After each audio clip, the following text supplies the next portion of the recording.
for United Way with social media and web content. But before I was a news producer. For who? For WFMY. Okay, you know our guest speaker, Gary Howard, spent about 15, 20 years in Milwaukee. Oh, really? Yeah. Okay. And they covered the pack. He was a sports center, they covered the pack. Yeah. I was thinking you had left. I remember. No, I'm still up there. But you left the station. Yes, I left the station, yes. I work for a nonprofit now, so I work for United Way. I'm supposed to be Mr. Moy. You still want me to talk? All right. Okay. You see Now I done got in here and I got put to work. I'm saying. You're supposed to go.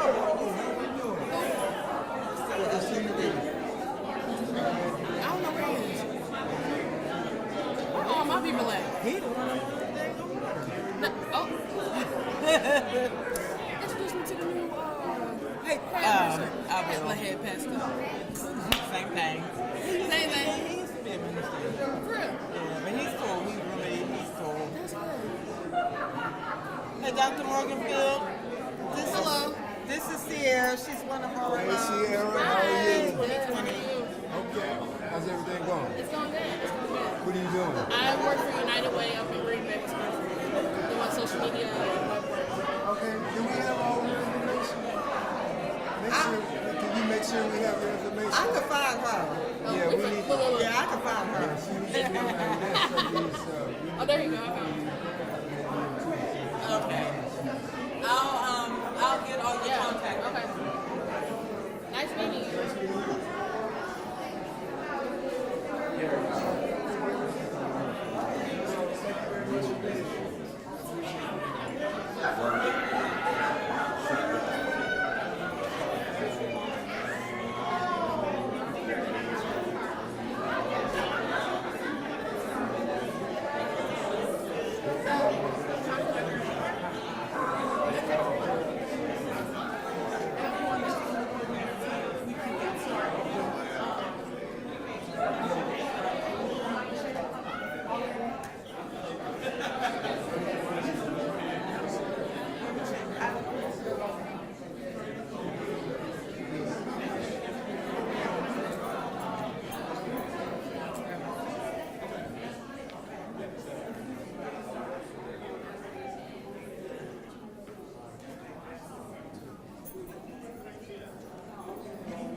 Good morning, everyone.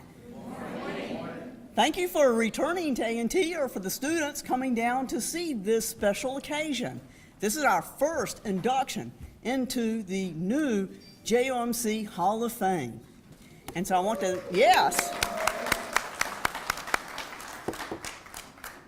want to thank everyone for coming out today, and I want to bring you welcome and greetings from the College of Arts, Humanities, and Social Sciences. I'm Dr. Sheila Whitley. I am the Associate Dean for Undergraduate Student Affairs in the college, but I'm also a professor in the Department of Journalism and Mass Communication. And so I've had the privilege of working with our 5 inductees and knowing them, and so I think excellent choice, and I'm so glad they're getting the recognition. So welcome to A&T, and welcome from the college.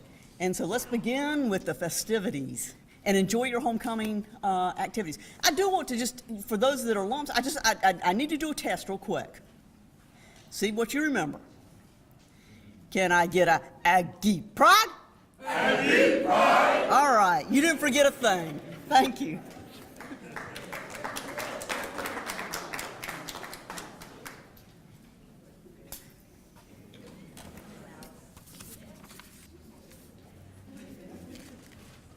Well, good morning, everyone. I'd like to echo Dr. Whitley's welcome to today's event. As I was thinking about today and the meaning and purpose behind today, I was reminded of a story that I heard some years ago in which a pastor was recalling how when he was a kid growing up, his father would often call him and his sisters and brothers together and tell them a story about his father. And his father had the habit of occasionally sitting his kids down and sort of reminding them of who they were. He would share the fact that his father only had one brown suit, one dress shirt, one brown tie, one pair of brown socks, and one pair of brown shoes. And he would wear those items every Sunday to church. He was a man of moderate means, but he owned a house, and he and his wife were raising children. And he would often say to those children, "The only thing I have is my name. So when you go out here in those streets, make sure that you are reminded of the importance of how you carry yourself, because you're going out there in my name." Proverbs says, a good name is to be chosen rather than great riches, loving favor rather than silver and gold. Today is about giving honor to those who have honored the name of this university and this unit, which has gone under various names over time. These individuals have reminded us that it is important to do good work and to show up every day as your best self.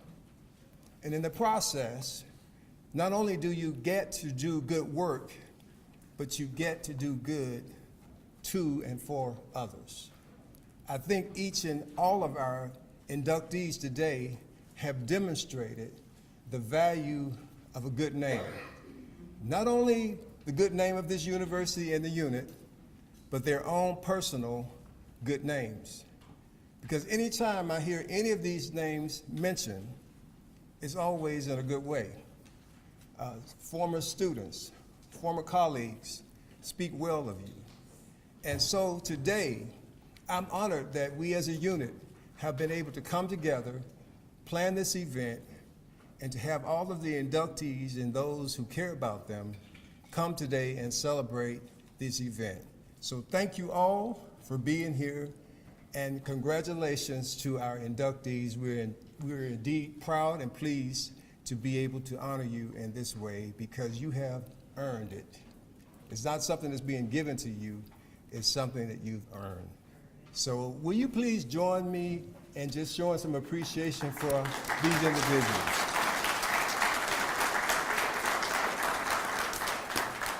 Thank you.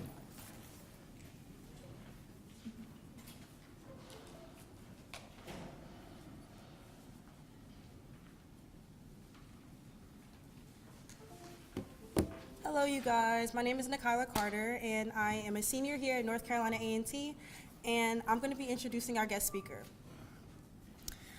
To know Mr. Gary with 2 R's, D. Howard, is to know someone who has a heavy New York accent, expressive vocabulary, and a passion for uplifting people, and an extensive resume. Although Mr. Howard is not an Aggie, he exemplifies what Aggies do. A graduate of Lehigh University and the Lawrenceville School in '77, where he received a 4-year academic scholarship through a Better Chance program, he began his journalism career at the Trenton Times in New Jersey as a sports reporter. And after that, the heat was on. When I say his resume is extensive, it really is, and he had been in newsrooms from Jersey to Rochester to St. Petersburg in his first 10 years post-grad. He worked at the Philadelphia Inquirer in '87 as a sports copy editor, where he was promoted 3 times to deputy sports editor at the Inquirer, and he covered the '94 Winter Games in Norway. In '94, he began as the executive sports editor at the Milwaukee Journal, becoming the only African-American sports editor at a major metro daily at that time. The Journal merged with the Milwaukee Centennial in April '95, and Gary was named senior editor of the newly combined sports department. He was then promoted to assistant managing editor in 2000. In 2010, he was editor-in-chief with the Sporting News, then owned by American City Business Journals, where he was responsible for editorial operations.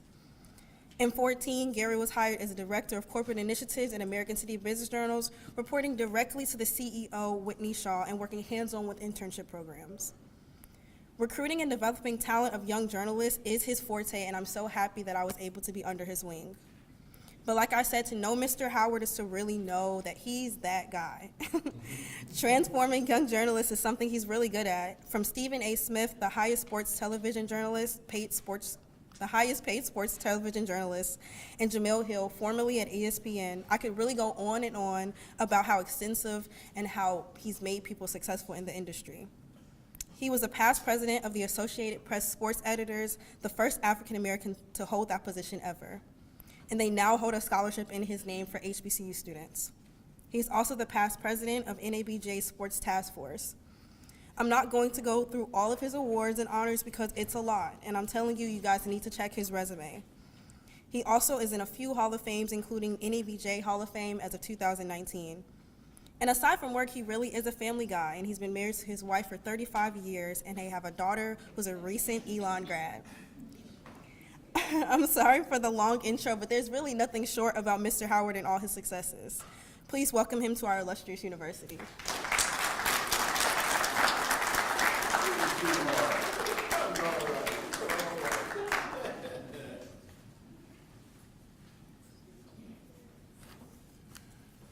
Good morning. What a beautiful crowd. Good morning, North Carolina A&T State University alumni, faculty, friends, and welcome to the first annual JOMC Hall of Fame.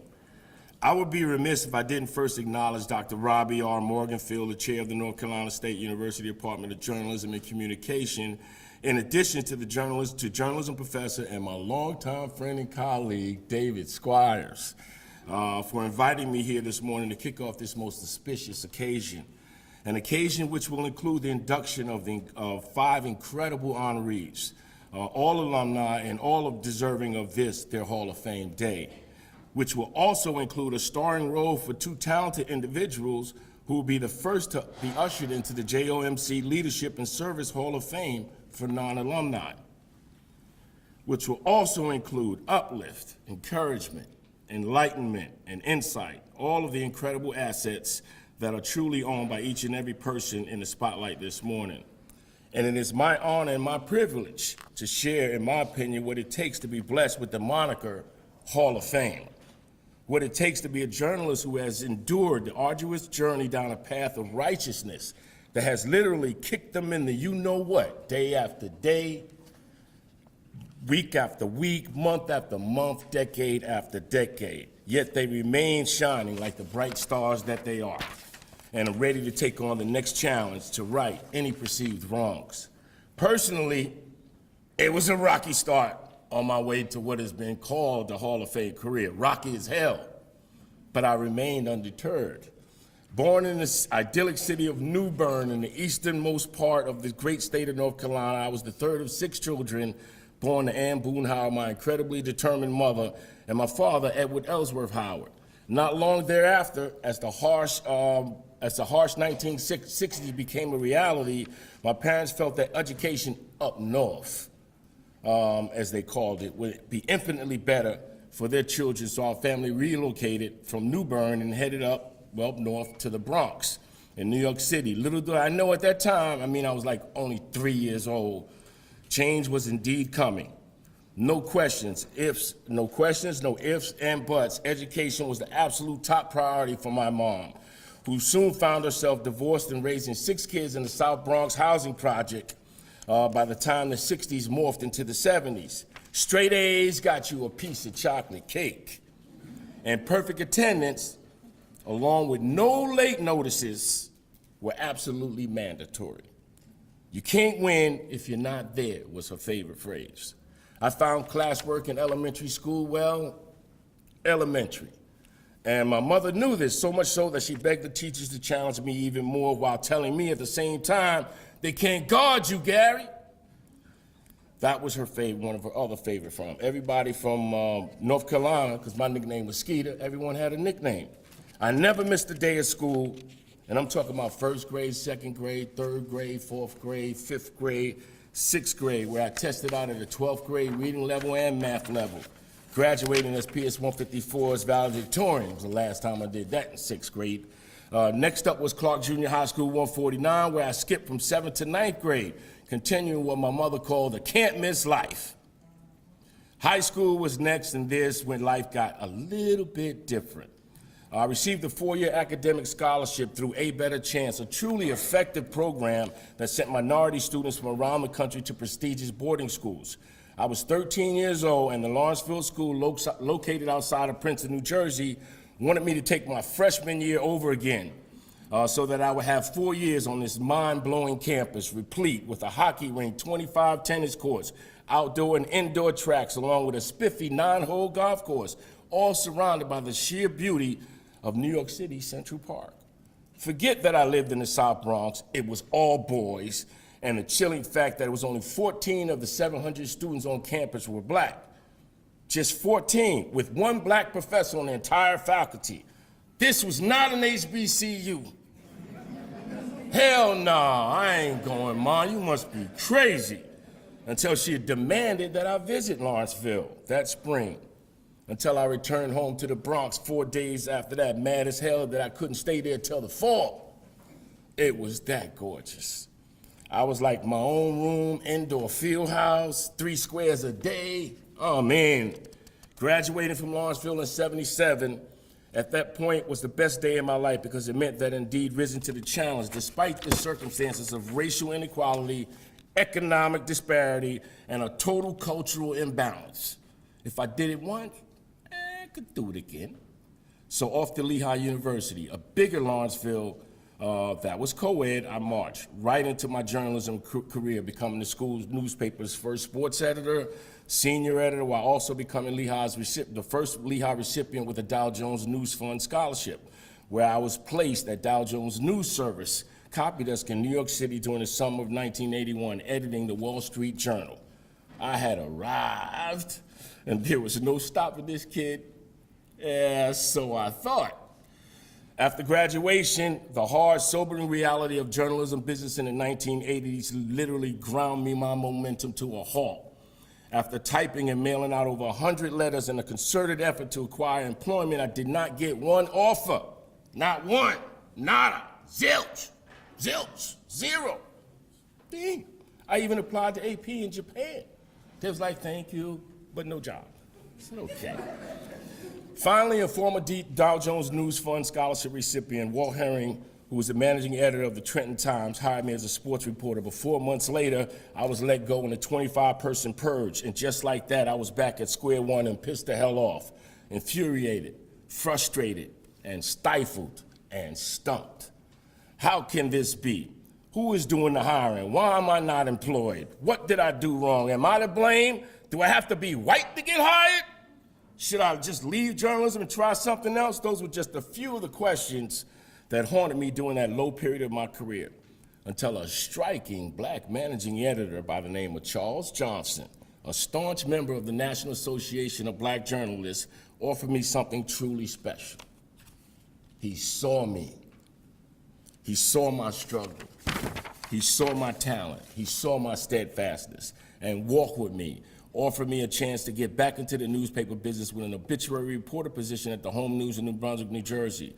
Mr. Johnson reached back with the helping hand that I needed at a most crucial point in my life, a true hallmark of certifiable Hall of Famers. And I have made him smile every day since. Finding my footing, helping me to change the sports journalism industry, helping me to change the business journalism industry by reaching back and finding stars on a cloudy day. And that is the true essence of what we have to offer as individuals climbing the proverbial ladder of success in an industry that will always be in need of change. Every gladiator being honored here today possesses those exact same traits. Bonnie Newman Davis, Dr. Sandra Hughes, Negatha Tompkins, Gail Boone Wiggins, Anthony Tony B. Wellborn, along with Dr. Linda Florence Callahan and my girl D. Cherie Loftman.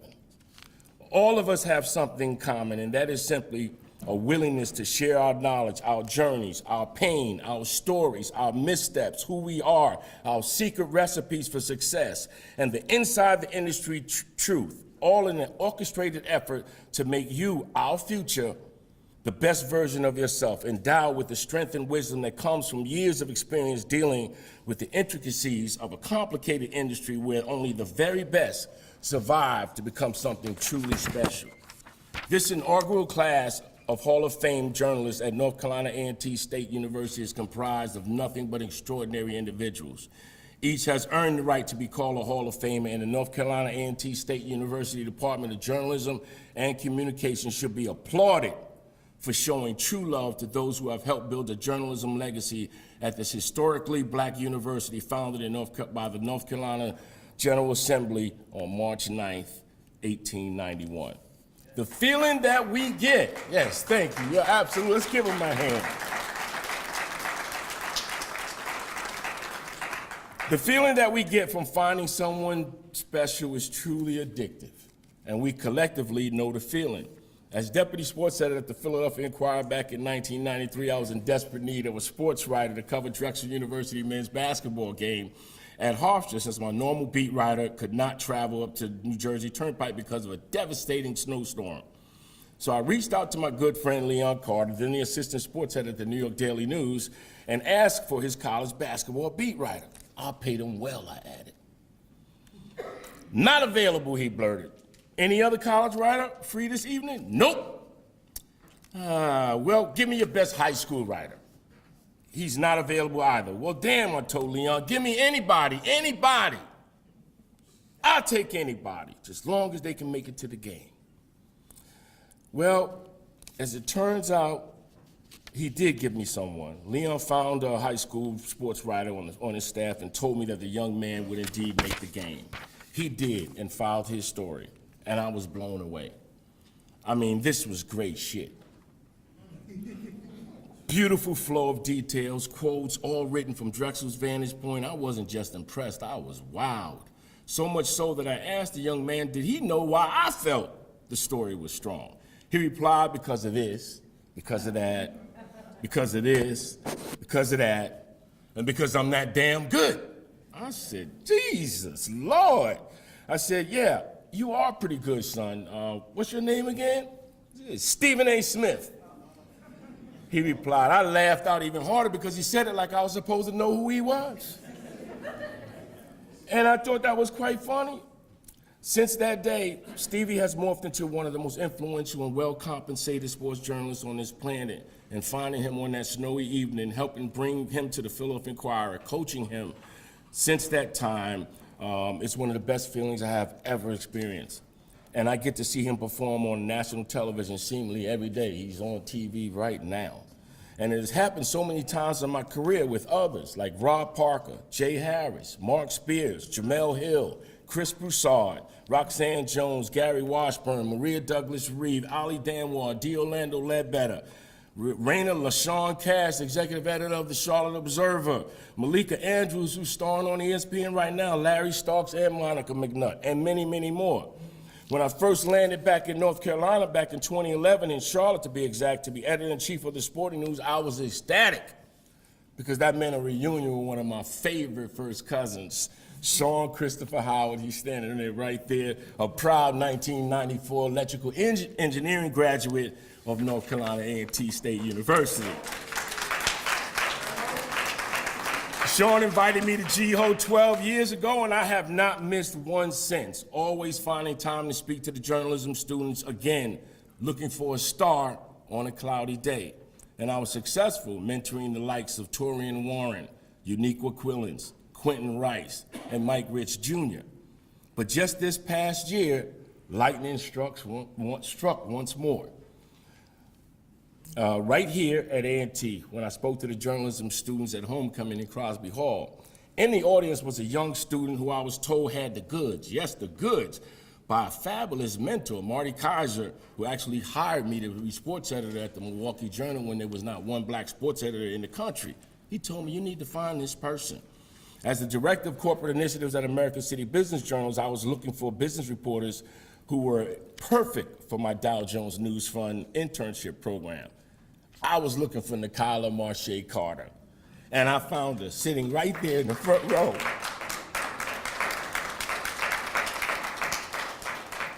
I encouraged her to apply for the ACBJ Dow Jones News Fund business reporting internship, and lo and behold, she did.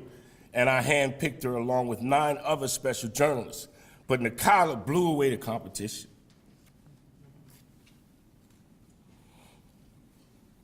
Expertly filing over 60 wonderfully insightful stories, so much so it had people crying. I was like, what? God, she can report, she can write, she can do it all.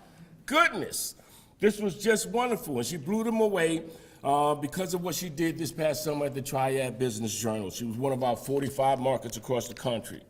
Nicola is why we continue to give back. Nicola is the reason Bonnie and Sandra and Nagatha and Anthony and Gail and Linda and my girl DeCherie walked that path, searched high and low for talented students to coach, to mentor, to lead. Because you are our future, and we want all of you to have a Hall of Fame career.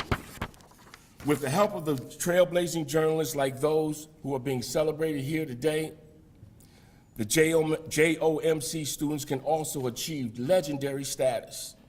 And that is our charge. That is all we want, for you to be all that you can be. And I'm here to tell you, it's gonna happen. It's gonna happen. God bless you, and can I get Aggie pride? Aggie pride! Thank you very much. Congratulations, everybody.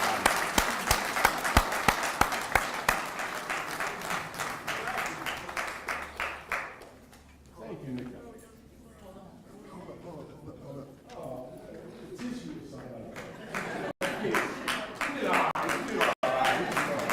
Okay, I want to call up Sydney Ross from our NABJ chapter, Alexis Black from our Associated Press Sports Services chapter, and also Nicola Carter.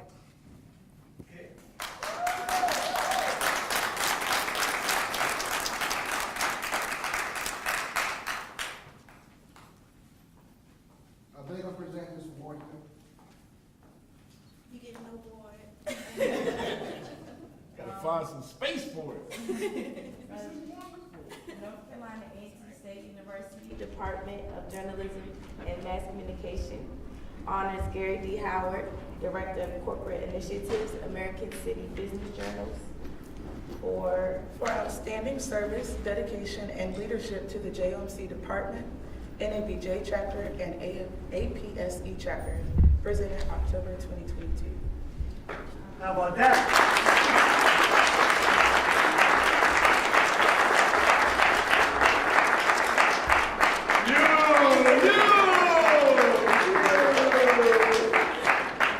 Thank you all very much.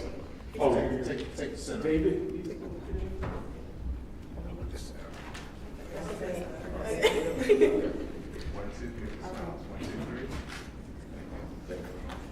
Thank you, everybody.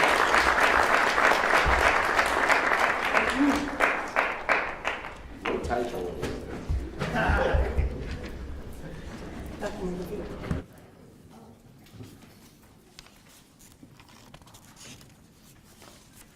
Good morning. Good morning. And now we get to the gravy. It is time. It is my pleasure. I am humbled and I am grateful to introduce our honorees to receive these awards. They are phenomenal people, and I know that everything that I'm saying you already know. A lot of you already knew before I came to A&T, but I'm telling you, in my 14 years of being here, these people have been a blessing to me. So we are now going to honor our Hall of Fame inductees. I will let you know when it's time for you to come forward. I want to introduce you a little bit, and there's no particular order, okay? Thank you. So, the inductees for Hall of Fame Aggie alumni. We're going to start with Mrs. Bonnie Newman Davis.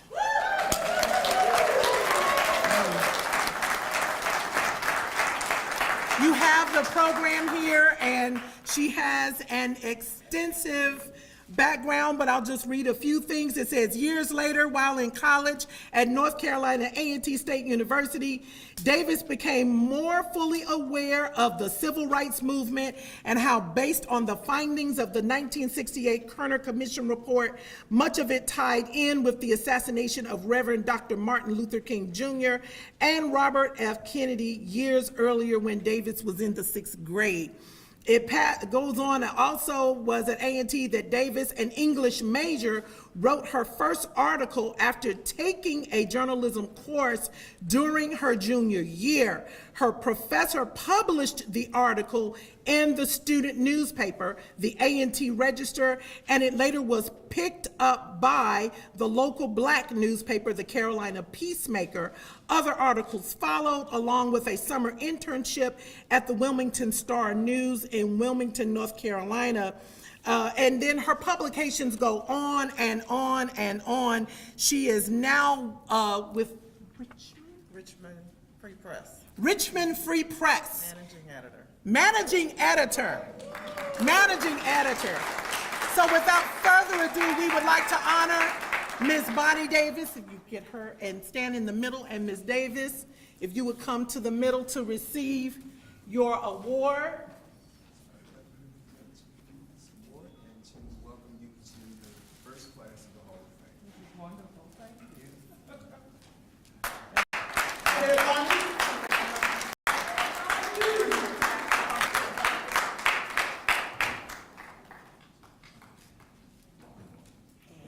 With your glasses, okay.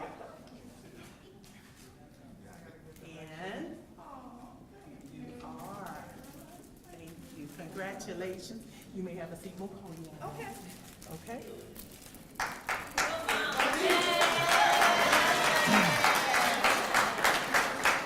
Our next Hall of Fame recipient. If you were watching News 2 yesterday, you saw him on the television.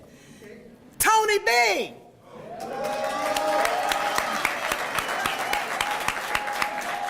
Mr. Tony Wellborn. So we have extensive information about him, but he started WNAA. He's still running WNAA. And behind the scenes, he runs me and a few other people. But we are grateful for Mr. Wellborn. His history is extensive, from military background to school to radio to television, numerous awards, and he is managing and operating an award-winning station on our campus. Mr. Anthony Wellborn, Sr., Tony B., please come forward and receive your award.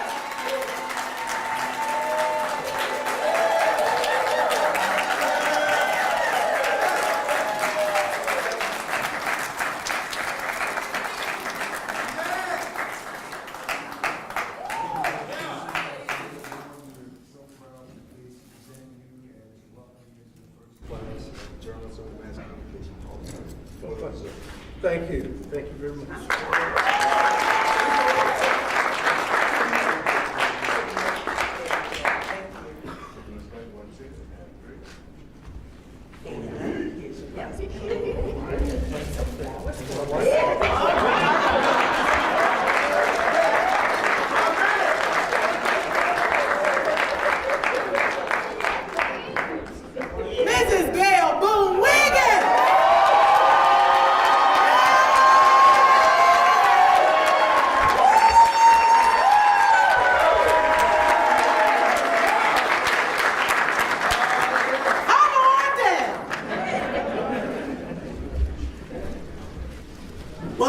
everyone knows who Mrs. Wiggins is.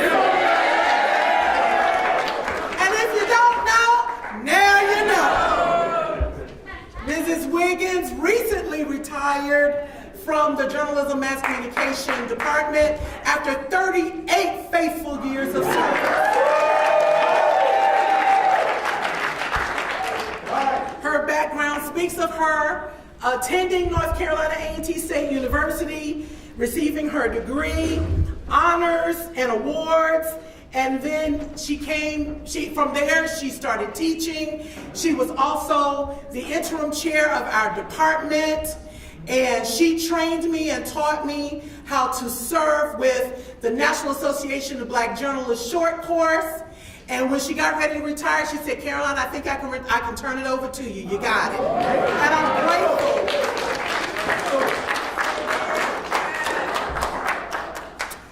And if any of you attended the JOMC alumni takeover this week, she trained me on that as well. And we had 21 alumni respond by October 3rd. I sent the notice out the last week of September. By October 3rd, the deadline, I had 21 responses. This past week, emails were coming in. I heard there's a takeover. Can I come? I haven't finished the tally. We're over 30 alumni. Took out the classes this week, in person and via Zoom. And I'm talking ESPN Sports Center, NBC, Fox, Grammy nominated, Kevin Wilson Jr., just you name it. We had vice presidents of the bank in Dallas, Texas, in charge of PR. We had these people, they came back to pour into our children. So we thank you, Mrs. Wiggins, for your connection. And thank you for not burning the bridges, but keeping the bridges an even playing field for us all. We appreciate you, and I'm telling you, I called her all week. I emailed her, Mrs. Wiggins, we're doing this, here's the program, and she said, well done. So today we honor you. We're gonna give you your plaque. Mrs. Wiggins, we're so pleased and proud to welcome you to the first class of Journalism and Mass Communication Hall of Fame. Why is this kept? We haven't really allowed you to retire yet.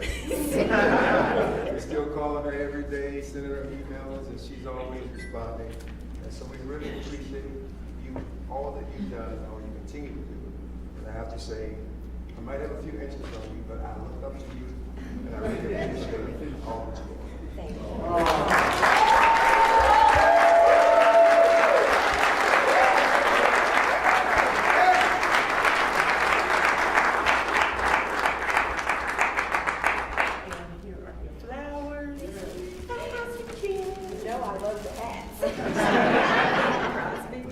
Thank you.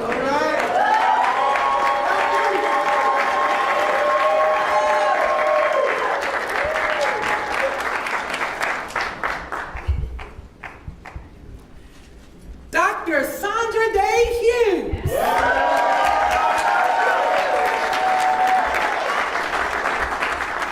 Now, if you don't know her from A&T, surely you know her from WFMY News 2. First black anchor. First to host her own show on WFMY. She was the first, and today she's the first. Affectionately, we call each other cuz, because the days are in the Jones family, amen. But she taught on-air delivery, and I am so happy. The last semester that she taught, well, some of you know Marilyn Parker, and she's an MMJ, and she had a couple of classes, and I said, Marilyn, you need to take on-air delivery because you want to be a reporter, and you need to take Dr. Hughes's class. And she said, really? I said, take the class. Trust me. And needless to say, she is an MMJ in Florida, and she is award-winning, Emmy-nominated, the whole 9 yards. If you go to the 3rd floor, you see her picture on the wall from NABJ short course. And she's not the only one. Many reporters, if they've had the opportunity to glean, she came to short course one year without her makeup. And she sat down at the desk and turned on the studio lights. She said, "This is how you put on your makeup for the show." Okay? And she showed them how to put on their makeup, and it was just phenomenal, phenomenal, phenomenal, phenomenal, phenomenal. So then she retired and she left us, but I still call her, I still text her, and she called me the other day and said, "I'm so excited, can we do the program today?" No, ma'am. No, ma'am. Unless you want to take over a class. So please come forward, Dr. Sandra Hughes.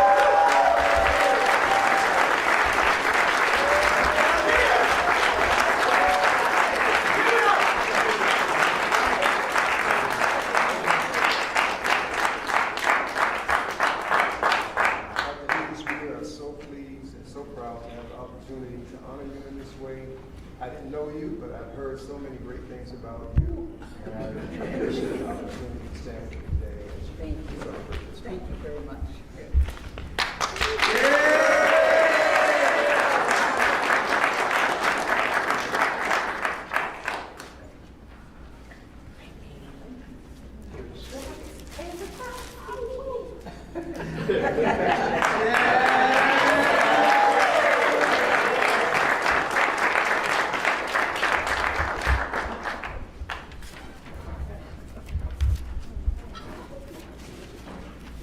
Mrs. Nagatha Dixon.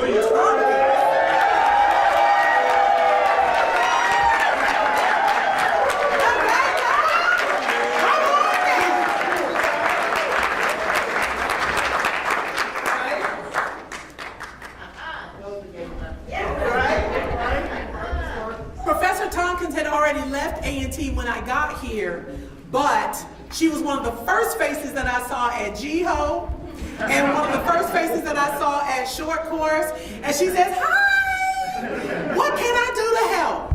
And and then of course I had seen her on television, I had seen her as a reporter, and then I was starstruck, and then I was like, I know her. So we are so happy to have Mrs. Tompkins with us. She taught for 16 years and led the organization of a student broadcast short course at A&T by the National Association of Black Journalists, and it still continues today.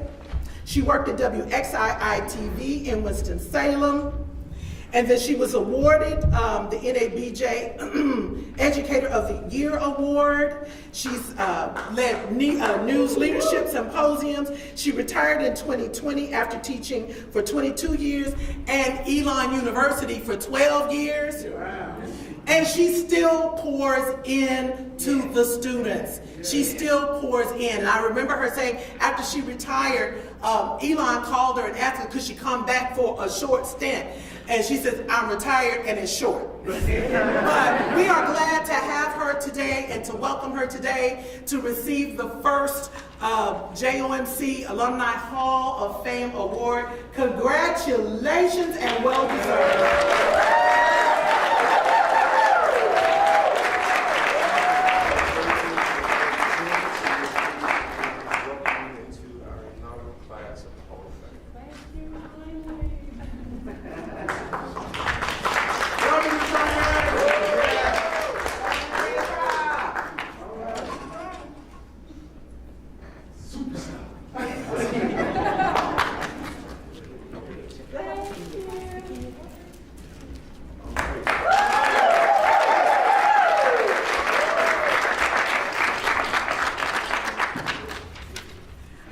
Our next recipient trained me well for High School Media Day. She ran High School Media Day, and we had hundreds and hundreds of students on campus to learn about journalism. And she needed some assistance, and I said, "How can I help?"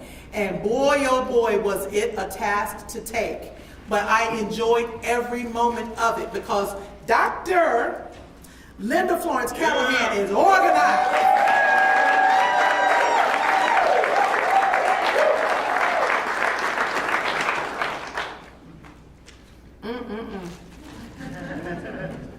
She's received several distinguished awards and honors and recognitions from the Association for Education in Journalism, Mass Communication, including 2 presidential citations.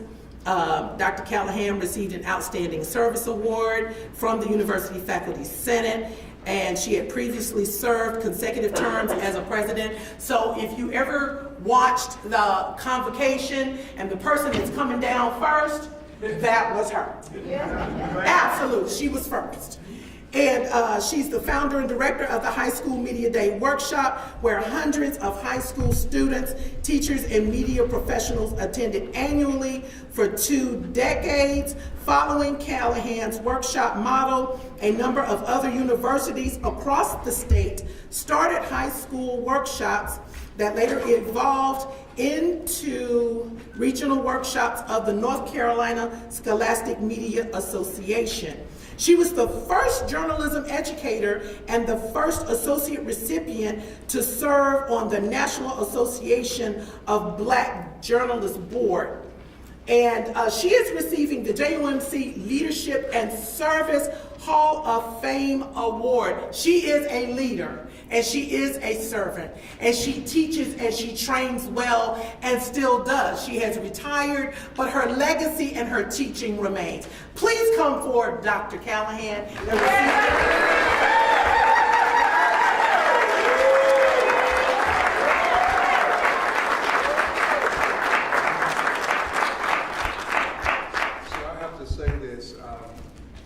Dr. Callahan and I go back a long way. I actually met her when I was a graduate student at the Ohio State University, where she was on the faculty. She was one of only, I think, 2 Black professors we had. And I remember her always being so gracious, so encouraging. Well, she and her husband, when they had their first baby, our classmate and I pooled our little money together and bought them a car seat for the baby. And she always reminds me of that moment. And over the years, we would run into each other at AEJMC conferences. We'd always hang out, have lunch, recall memories, just catch up. And I've always admired your example. You're such a person of distinction, and the way you carry yourself, the way you do your work. And then I learned that you and Gail Wiggins, and I think it may have been Mrs. Tompkins, I was told that there was a posse, a crew. Like the 3 of you all are like sister girls. You know, do stuff together. So I call you the Supremes. You do great work, and you touch lives, and you leave legacy and impact. And there's nothing more special than that. And so we want to thank you for all that you've been and for all that you continue to be. She's now a professor emerita for this department. We're going to be making space for her and putting your name on the website to make sure that people know you're still around and you're still doing great things. So we thank you.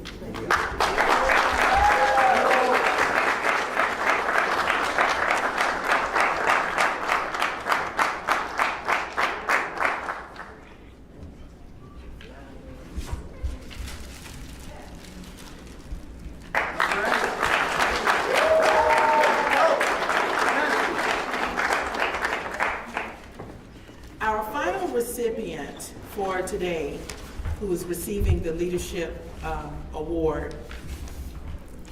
It's posthumous. We're honoring D. Cherie Lofton.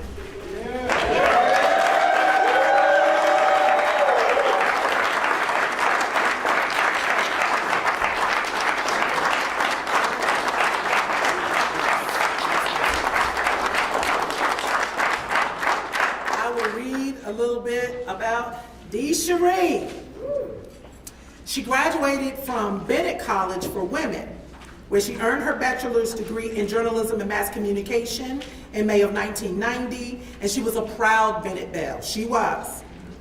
And she began working in the music industry in 1987 as a student volunteer at WNAA here on campus.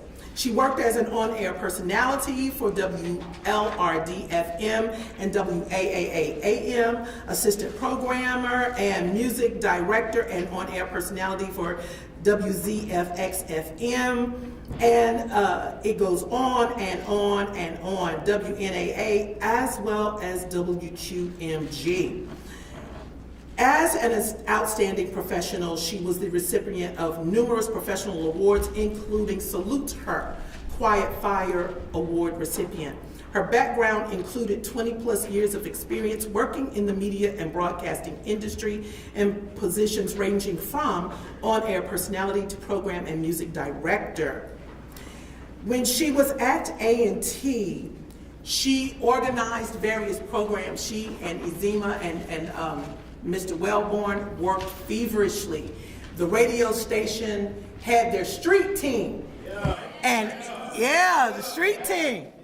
And when the artists would come in to promote their new music, or when the gospel concert wasn't held on Sunday and the artists could come during the week, they would come to the radio station and we would have to call security, because we've had some big names. We've had, oh my gosh, we had Ty Tribbett, and Shelby J came through, and so many other, Cheryl came, and yes, and who else?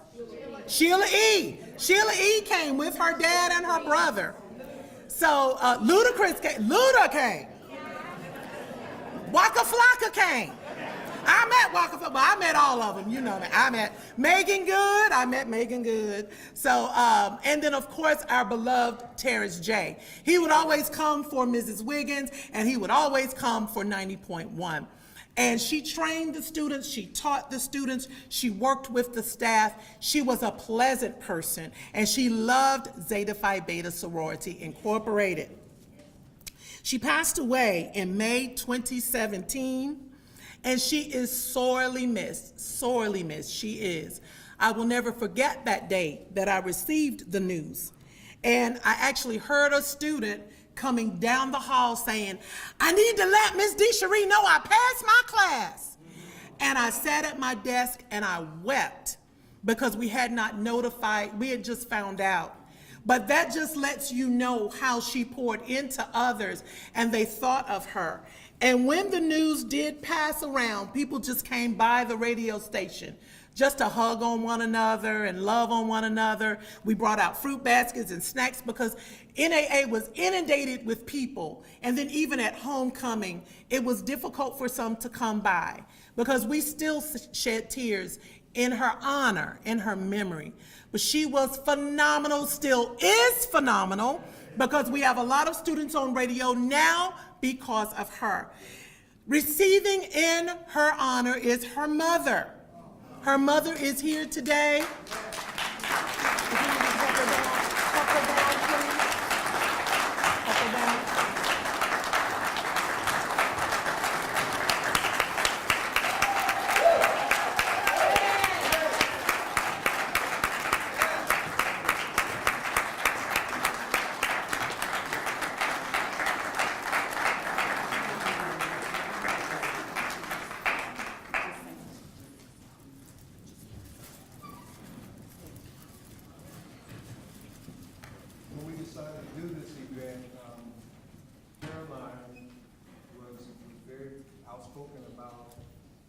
Decision to honor your daughter. She talked about all the wonderful things that she did, and more than that, the person that she was. And we know that, to lose a child is beyond anything anyone could imagine. But it's great when that child leaves such a legacy. And so we're writing history today in this event. Part of what we wanted to do was begin to record the history of this event by recognizing individuals who have built this unit. And we're starting from scratch. So we're moving forward, but to know that your daughter's foundation, she's a part of all of that. And so we wanted to honor her, and we hope that this plaque will be something that you will honor as well as you remember her each and every day. So thank you.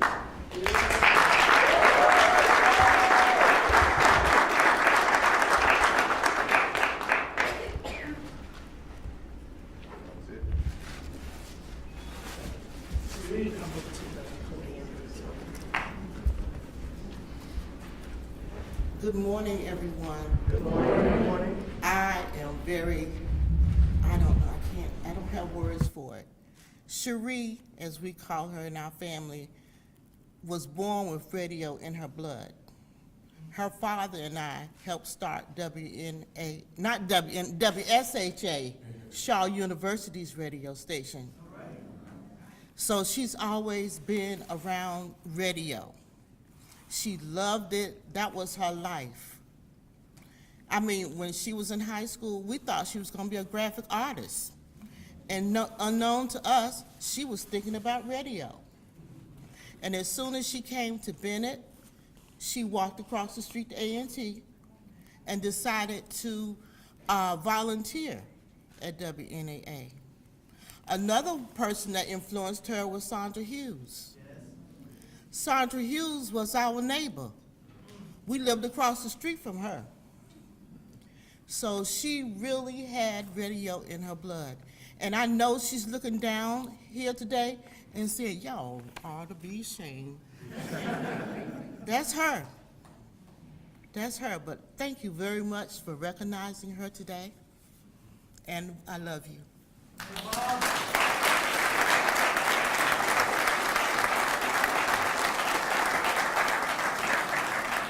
I was so excited about introducing everyone, and I emailed everyone and asked them to have a speech prepared. So we're going to do that now. We're going to hear your speech. So Mrs. Davis, if you would come forward, please. Thank you. Yeah, thank you. You're welcome. Yeah, at a certain time. That'll be good. Okay. Good morning.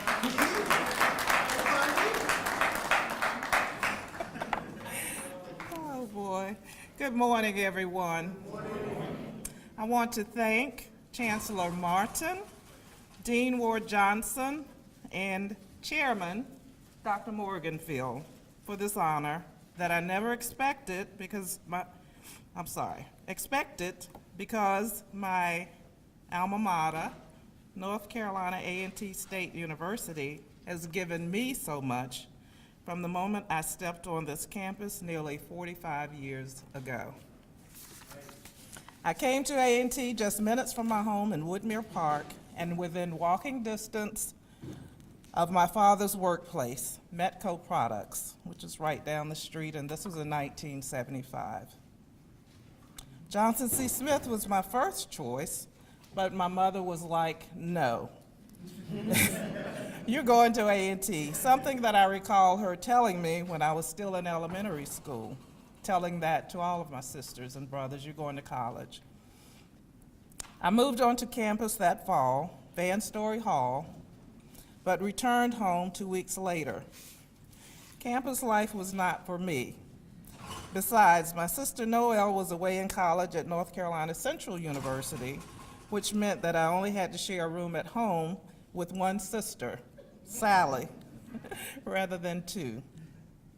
Although living on campus was brief, I grew quite comfortable hanging out in the student union, so much so that most of my friends thought that I lived on campus. The student union was my study hall in between classes in Crosby Hall, where I was majoring in English. 2 years into my studies, I had no idea what I would do after college. I didn't have a clue. I loved my English professors, Dr. Ethel Taylor and Dr. Sandra Alexander, but I didn't want to teach English. Again, that's something that my mother, Dorothy, suggested that I should do. I simply did not know. It wasn't until my junior year at A&T that my future started to unfold. I took a journalism class under Mrs. Lorena Morrow and wrote an article about, guess what? Homecoming. What else? Mrs. Marrow, who was an advisor to the A&T Register, somehow managed to get my article into the school newspaper. And the next thing I knew, my article was picked up by the Carolina Peacemaker. Back then, I didn't really care about what I'd written, but I loved seeing my name in print. I was hooked. From there, just like the past few weeks, my life became a blur. Several well-known, world-class journalists started coming to A&T's Crosby Hall on the regular, explaining to us the importance of journalism, free speech, truth, and ethics, and encouraging us to consider this industry that needed skillful and well-trained minority journalists. Among those who came to Crosby, Pamela McAllister Johnson, first Black woman publisher of a daily newspaper. Samuel Adams, a professor at the University of Kansas, Lawrence, who had traveled with the Reverend Dr. Martin Luther King Jr. throughout the South during the Civil Rights Movement. Jay Harris, editor of the San Jose Mercury News. Max Robinson, first Black anchor of a major news network. With such a wonderful array of well-known journalists, who wouldn't want to follow their paths and aspire to their level of greatness? Guiding me and my classmates on a day-to-day basis were Dr. Richard E. Moore, Mrs. Lorena Morrow, Ronald Topping, and Greg Lewis, who were reporters at the Greensboro Daily News, but they were adjunct professors here, and also Phil Jeter. Some other perks of being a student at A&T back then and now. Do I get a check for recruiting some students? Was my 1978 summer internship in Wilmington, North Carolina, which was followed by me flying to conferences. I was still in school, flying to conferences, flying. A&T flew me to Houston, Atlanta, Washington, D.C. During my senior year. I was all over the place and loving it. My Dow Jones newspaper internship in Louisville, Kentucky in 1979 preceded my full ride to graduate school at the University of Michigan and another summer internship where I got to write about James Brown and to interview Barbara Bush because her husband was running for president, and to interview Bootsy Collins, Bootsy's rubber band. So, you know, it was just wonderful. Got to meet Larry Holmes's family in Eastleigh, Pennsylvania, interviewed his family who was still living in public housing. No one told me to apply for these opportunities, but the endless notices and applications for internships and graduate programs that I saw posted throughout Crosby Hall were there for the asking. Paying attention and taking advantage of what was right in front of me all those decades ago has enabled me to work in some of the best newsrooms and classrooms in this country. I could go on forever in sharing my memories spent here at my beloved alma mater, especially the years that I later served as an endowed professor, where I was blessed to meet and teach some of the brightest young people on earth. To my esteemed colleagues who are here with me today and sharing this honor, I would like to thank you and congratulate you for the decades you have toiled to train hundreds of future journalists who are making their own milestones. I am so proud of our students, and I am so proud of you. To my family members who came out this morning to support me, please stand. And my friend,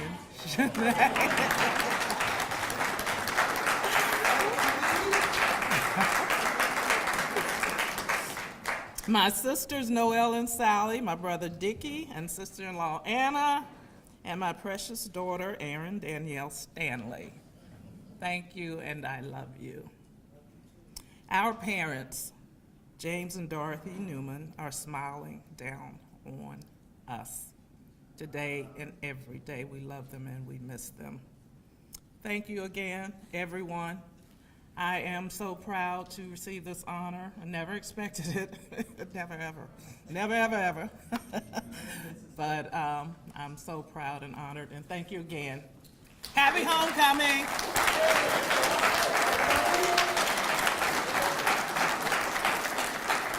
Woodmere Park represent. I grew up in Woodmere Park. Hey, Dickie. I didn't know that Dickie was your brother. Yeah. We were in school together. Mr. Wellborn, please come forward.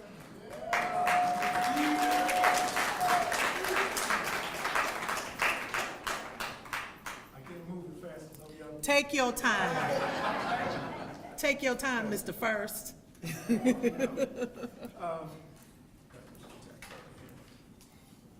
First off, I want to say thank you for this presentation and let everyone know how honored I am to be included in the group of everyone else who's on this particular program. I came to A&T back in 1972. You do the math. Can't tell you how long I've been here. I've been through 7 chancellors, about 9 department chairs, and more deans than I can think of. All right? But it's all been good. It's all been good throughout the years. So I've enjoyed things and certainly enjoyed the students. I've often tell the students that if there's nothing else you get from me when you in my class, remember this, that is you got to learn how to do something. You must be able to do something. It's one thing to be able to talk it, but if you can't do it, then you have a problem. And I think that sticks with a lot of them. I often remember that when I first went into the military, they told me when I got out of basic training that I had to go to this electronics school for 52 weeks. I was like, that's a whole year. But I said, I don't need all of that. So I graduated from A&T with a degree in electronics. So I went to the sergeant in charge of the school in Biloxi, Mississippi, believe it or not. And I explained to him, I says, I can do this. I don't really need to stay here for 52 weeks. And of course, you know, he looked at me like I was crazy.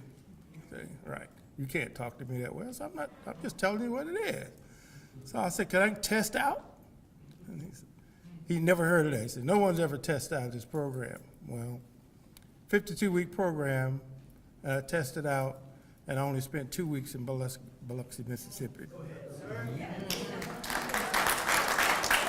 And that was all because of A&T, things that I learned here at A&T.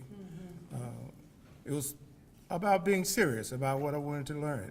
And that's what I tried to instill in the students, that I may be talking about things you don't feel like you will ever have to do, okay, or things that you want to do, but you never know what you're going to have to do. Right? We have Izima's in here. She can tell you that we often have students come by and say, I want to do an air check. I'm like, well, you were never on the air. How you going to do an air check? But they go out and they can't get the job that they thought they were going to get, so they say, well, I'll go do radio. Right? And then they find out that you can't just walk on a radio station and do radio, so then they look for something else. But my point about that is that if we can get our students to understand that it's up to them to become something and become somebody while they're here. And most importantly, it's important for them to learn how to do something. And I thank y'all.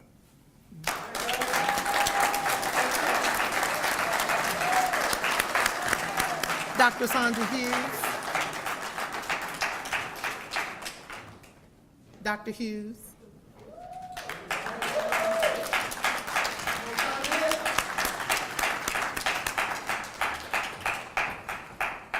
Take your time, sister. Don't you just love how they're strolling? That greatness just is a walk about you. Greatness, control, I'm not sure about all of that. Thank you all so very, very much for allowing me to have this wonderful, wonderful honor. When I was called and told that I would be one of the people inducted into the JOMC Hall of Fame, I thought, who? Me? And I was so thrilled, I didn't know what to do. I started calling all my relatives around the country to tell them, and they said, huh, what, who? Because they hadn't heard of this before. But now it's going to be a big, big news thing for everyone involved. When I went to A&T, I majored in English teaching. And so when I got out of college, I couldn't find a job teaching English. Everybody said, we don't need any English teachers. Nah, we don't need no English teachers. And I thought, well, what do you do? So then I started working at Western Electric as an editor for the mechanical engineers. And oh, let me tell you, I said, oh, you got to put in a comma right there. You got to put a question mark over here, all of those kind of things. And one day, I walked by the TV station on my way home, and I said, I wonder who writes all that stuff they say on television. So I went in, this was about 4 o'clock in the afternoon, and said, who writes for you? And the lady said, what do you mean? I thought, whoa. Well, I said, I want to apply for a job. What kind of job? And I said, what do you have? So she called out the news director. He interviewed me and said, I'd like to offer you a position as a news reporter, and we'll teach you how to do it when you get here. That was fabulous. I can't believe that happened to me, but sometimes when things like that happen to you, you say, okay, somebody up there wanted me to do this. Somebody wanted me to be the first African-American woman to show up on television. Yes. To be the first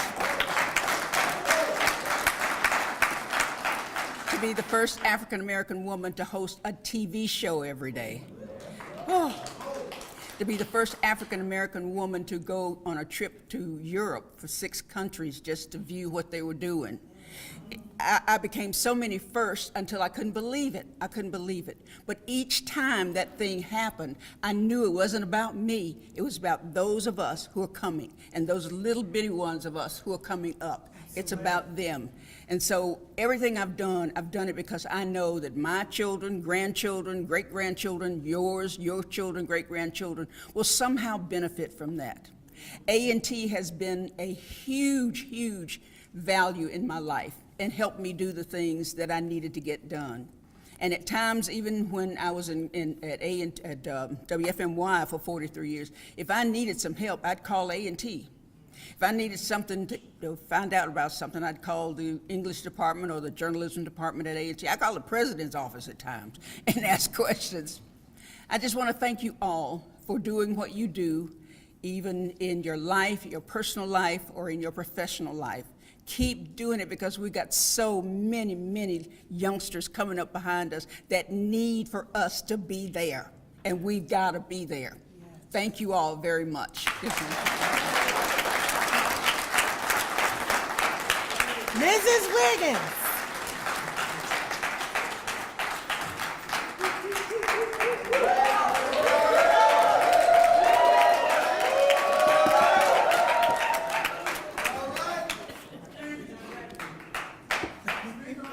Okay, I am definitely not going to cry this time, believe me.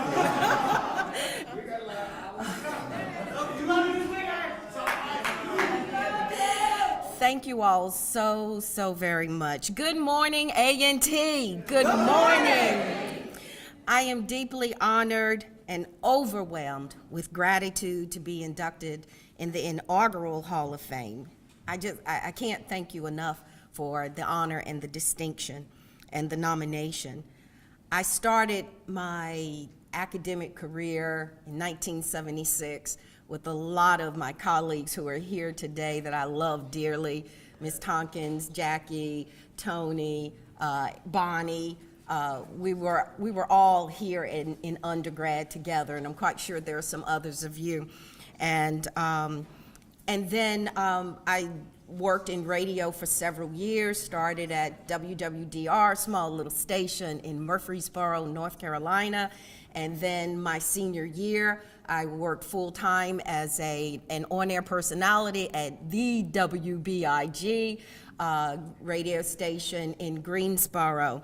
And then started working here at North Carolina A&T, and 38 years I worked here, and I haven't regretted not one single moment.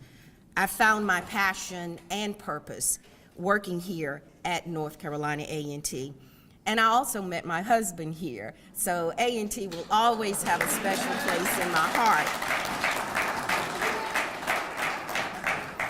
But what really makes this event so special, again, is the group of people that I share this platform with.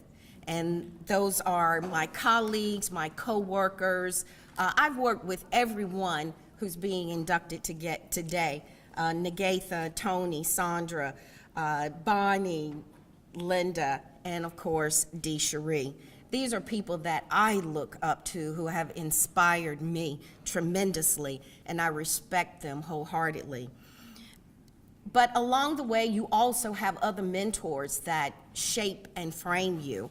And I want to say thank you to the late Dr. Dorothy Alston, who was the special assistant to the chancellor, and that was Dr. Edward B. Fort at the time. And she taught me to always strive for excellence and look beyond my fingertips. I want to thank my former boss, Dwayne Wickham, who saw the potential in me. Yes.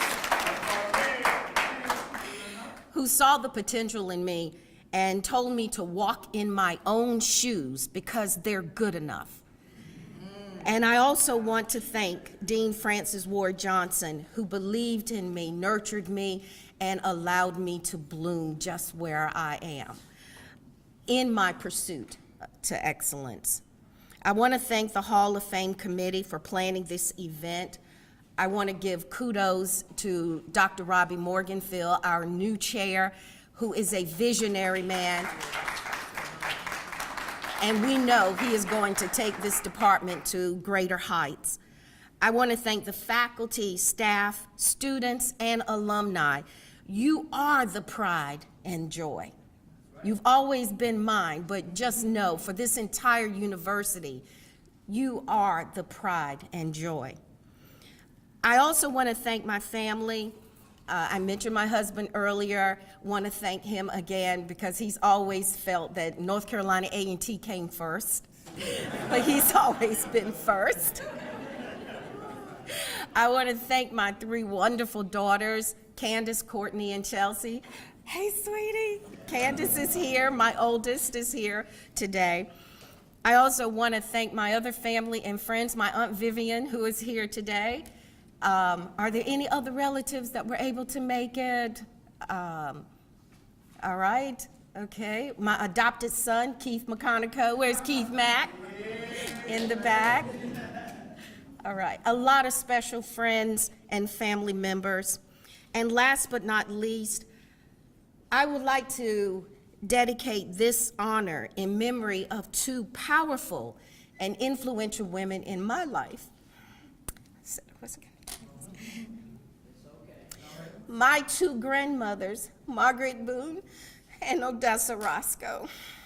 They taught me everything, the person that I am today, and I owe so much to them. And my grandmother just passed away a couple of weeks ago, and we gave her a wonderful homegoing. And I know they're smiling upon us to this day. And as long as there's a heartbeat, long as I have a heartbeat, they will live within me forever. Thanks again for this wonderful honor. I know, I never tell the truth, do I? Thank you. Thank you for this wonderful honor. I will treasure it for the rest of my life. It makes me feel so good to know that I've left some footprints of love and passion, pride here at North Carolina A&T. Thank you.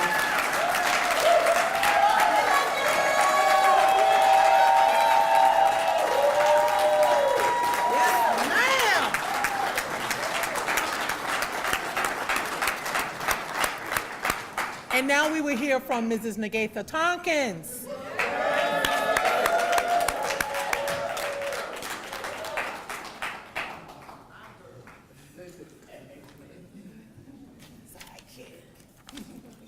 Yes, sidekick. Good morning.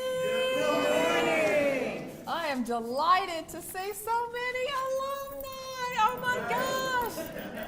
God bless you. To God be the glory. I say thank you for all blessings. Not some, but all blessings come from him. So thank you, Father. I thank you. I'm so honored, so humble to be here. Like Mrs. Wiggins, I am overwhelmed. And I thank the JOMC department. Thank you, Dr. Morganfield. Thank you, Ms. Jones. Thank you to all of those who were a part of making this happen. I'm greatly appreciative of that. And I thank God for the journey. Yes. Sometimes we forget to thank him, but we got to thank him for the journey. And that journey for me began, as you know, here in the Department of Mass Communications at that time, the Department of Speech, Communications and Theater Arts. I was a classmate. Some of the classmates are here, as you've heard just a few moments ago. And I started in radio as a student intern at WLOE in Eaton. And then before I graduated, I was hired by WGHP TV to work as a news reporter. And I worked with interns there. And I kept thinking, gosh, I love working with the students. And so I got a call from the chairperson at the time, Dr. Mary Tuggle Whitehurst, and she asked me if I was interested in coming to teach. And I thought, wow, that sounds like a great opportunity. And so I took it, and the rest is history. So I want to thank God for the students.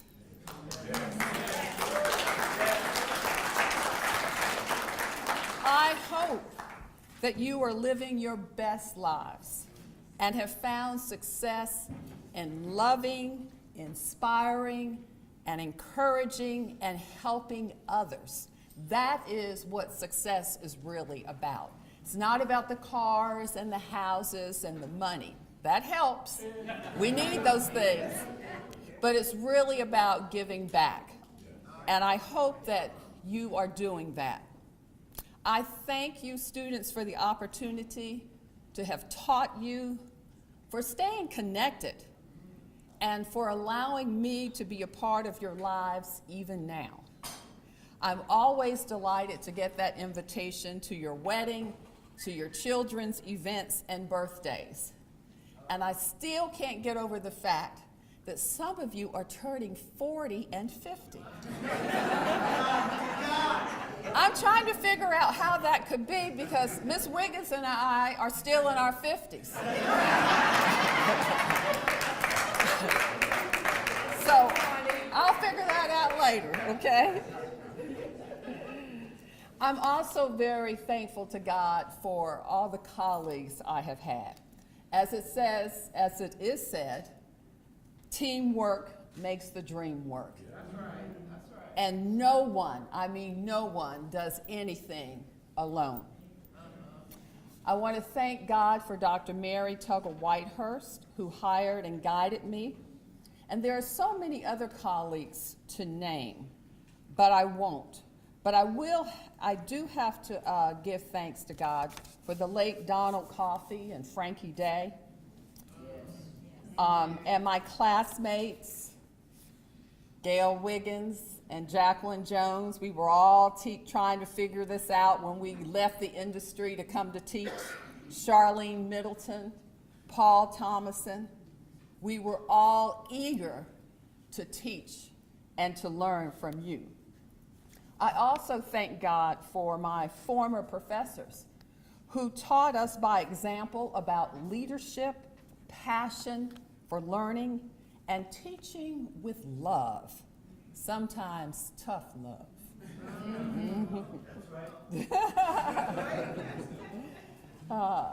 I have retired my red pen.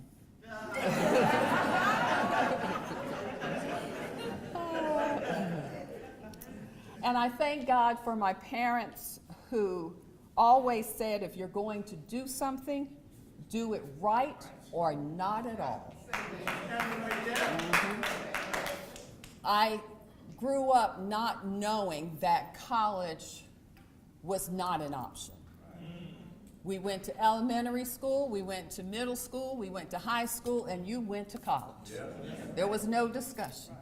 That was just the way it was going to be. And I thank God that I had those parents. And I thank God for my husband and my children who have been so supportive and loving. I thank God for the Dixon, Guy, Alston, and Tompkins families, my siblings, and so many wonderful sister friends and sorors from the mighty Delta Sigma Theta Sorority Incorporated. All who have been so loving and supportive. I'm just overwhelmed, and I'm just very, very thankful. So keep doing what you're doing. Students, keep striving, and remember, if you're 15 minutes early, you are what? On time. On time. Don't be late.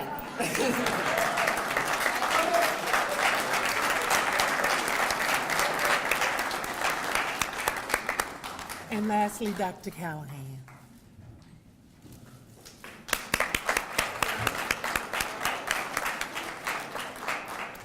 Thank you. Well, first of all, I did not get the memo to prepare a speech. but as the other individuals were talking, I was just making a few notes of things I would like to be sure to mention. So, first of all, giving honor to God, I am very honored and humbled to be a part of this presentation, Induction. I'd like to thank Caroline, I'd like to thank the chair, and the entire committee who helped to make this possible. This truly does mean a lot to me. First of all, I would also like to say that I can tell you a little bit more about my journey into the journalism field.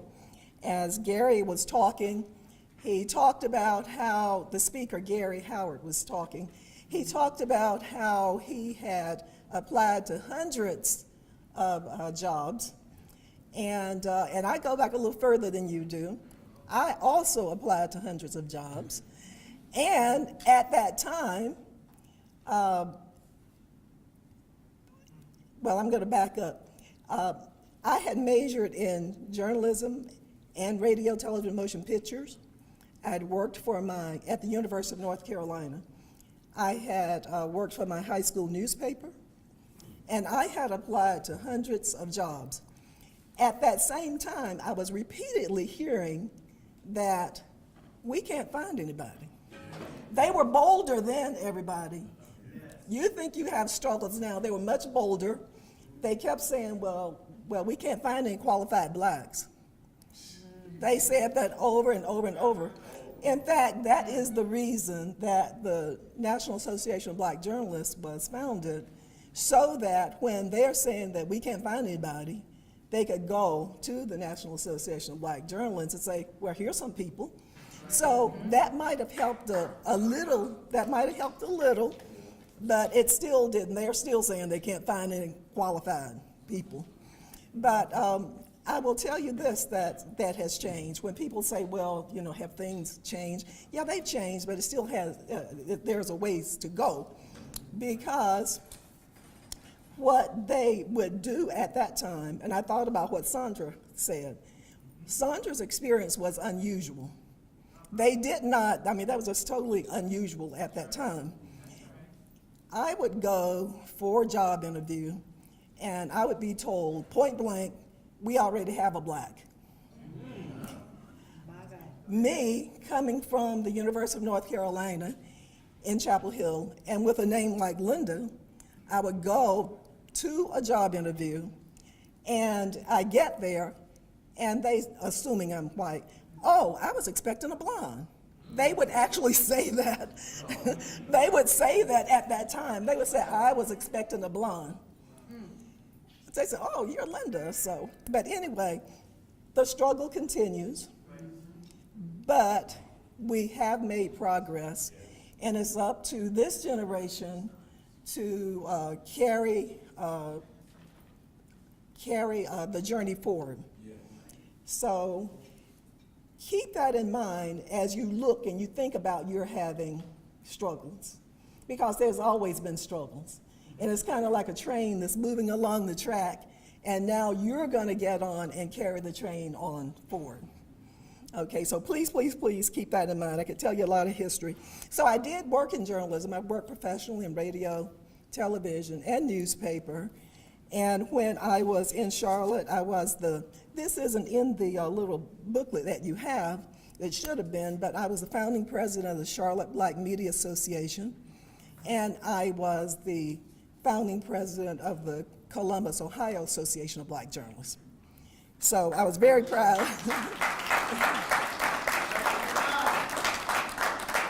I was very proud of that, because just like the National Association of Black Journalists, the chapters also, they were there for the same purpose, and that purpose being when they say they can't find anybody, here's an association, and also for the camaraderie and to talk about what we can do to continue to move forward. So there's strength in organizations. I would like to thank my husband, Dr. Gary Callahan. Dr. Spate Buford had to leave, but she was here as my guest. Many of you know Dr. Spate, who was the chairman of the Board of Trustees, and Ms. Jones, Ms. Adrienne Jones, also a guest. I have my cousins, a couple of cousins here, the Summers, Brenda and Kelt Summers. So I am truly honored. And again, just remember that you are continuing the struggle that we started years ago. Thank you very much.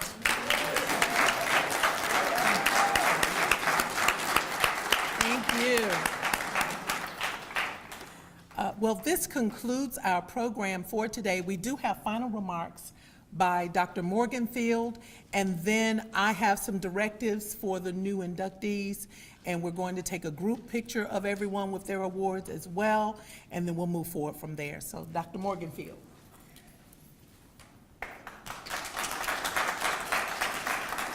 I just wanted to say real quickly, again, we're so appreciative of the work, the legacy of all of our inductees, and we're especially grateful to all of you who have come out today to celebrate with us and to celebrate them. So can we give one big applause for all of these inductees again?